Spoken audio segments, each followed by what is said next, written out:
well, the spent to go 800. You don't hear 150. The white one.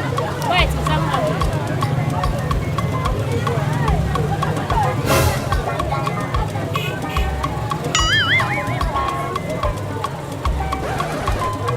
The white one, Mama.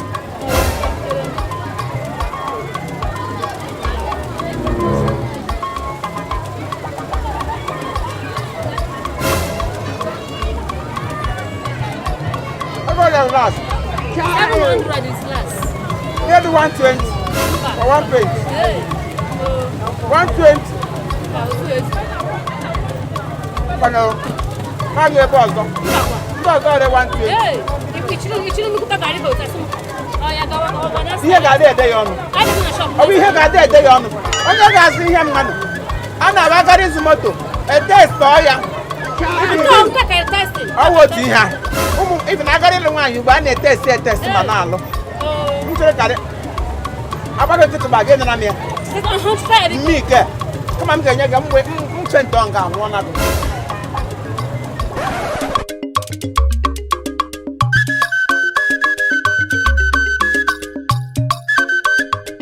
Hey, Ada.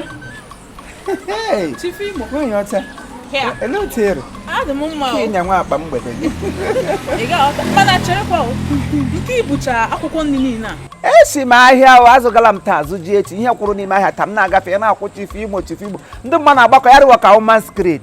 Ya dị ka masquerade. How ihe mpagawa ahịa na-akwụ everywhere. Awo mgbọrọgwụ na mkpa akwụkwọ m bụ agaji. Emege m travel. I am going to America. Yes, as you see me here now, I am American candidate. I can no longer be a Nigeria candidate for a while until I'm got bata. So America when na America. Yes, one of my auntie can I know some gonna give USA. Auntie Joy na koroga kwa ball and days tre mo ma ihe ni dem na-eje enweta onwe m na Nigeria. Mr. and Mrs. Chooks. Ubo. Oh yeah, Auntie Joy wa ya na di ya ha Mr. and Mrs. Chooks. Ubo. So in the church ha Pastor Church how one Pastor and Pastor Mrs. David Odo. They made birthday, 21st of June.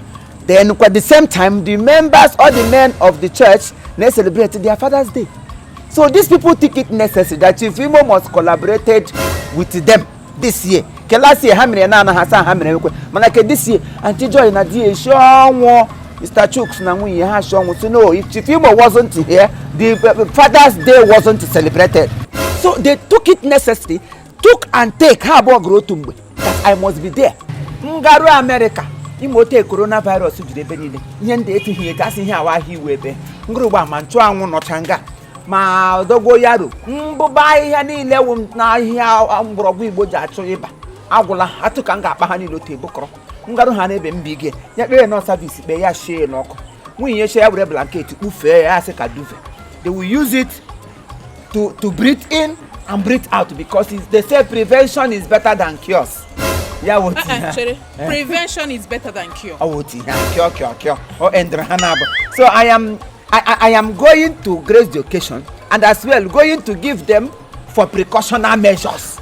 They who now will come back. Mana chere kwa kanjo.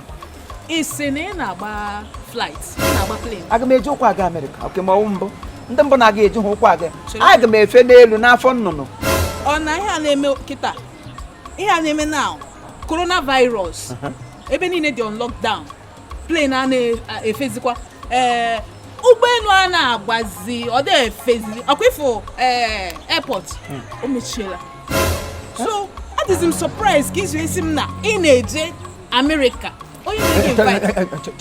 Chere biko nwa yocha. Agala ge koto so nwe agala emeji stand go you. Na play na dey fa with makamuwa. Na Pastor David. Na play na dey fa with makande Gospel House Revival Ministry.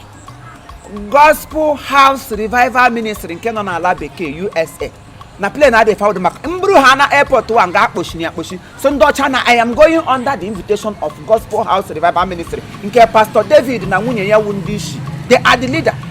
Auntie Joy call what Pastor David is to them. Give and talk.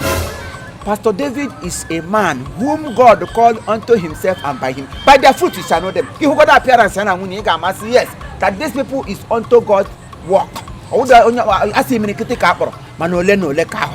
So don't deceive me. USA, here I come. I got to big Pastor David, take your precautionary measure. Anyway, ihe ndị na-asụ ma grammatical blunder niile na-asụ gbasara gị. As you can see, I have a date. I don't have time for this. Date, we calendar. How do so date? You get my calendar. You need to put away on date. She can't Barbara Mogi we get a date. You get the date you take hard this year, give pocket fed or away. How can you tell me that America is not working? Embassy on that work. I'm a calling chief worldwide dog I won't. First I need them. As you know, we fish as you fish as you know identity. Obatrago. Auntie Joy equally Auntie Joy had an atromash. Pastor and Pastor Mrs. David Odo. They can never lie to me. These are really men of God whom God have called, He have chosen, He have anointed, He have pronounced, He have dignified. God have done so many things to them. So they can never lie to me because they say by their fruit you shall know them. Their appearance will even show you that yes, these people are really men of God. So I am going for Father's Day.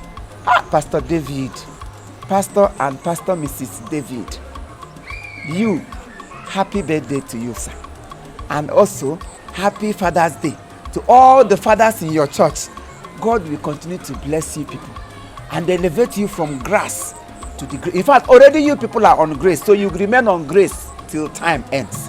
America, I bet you so they call some here. Pastor David, I will hold you tight. Only Moses said here, say I got my happy go until you bless me. I will never let you go until you bless me. Okay, all this food stuff.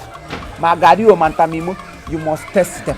Happy Father's Day, all the members of the church, and happy birthday to our daddy in the Lord. Thanks for all you have been doing to my brothers and my sisters over there in America. May God do it unto you. Thank you. Stupid girl. You want to spoil my mood? Stop me from going to America, you. Just small girl like you. No. Damn you. Happy Father's Day and happy birthday.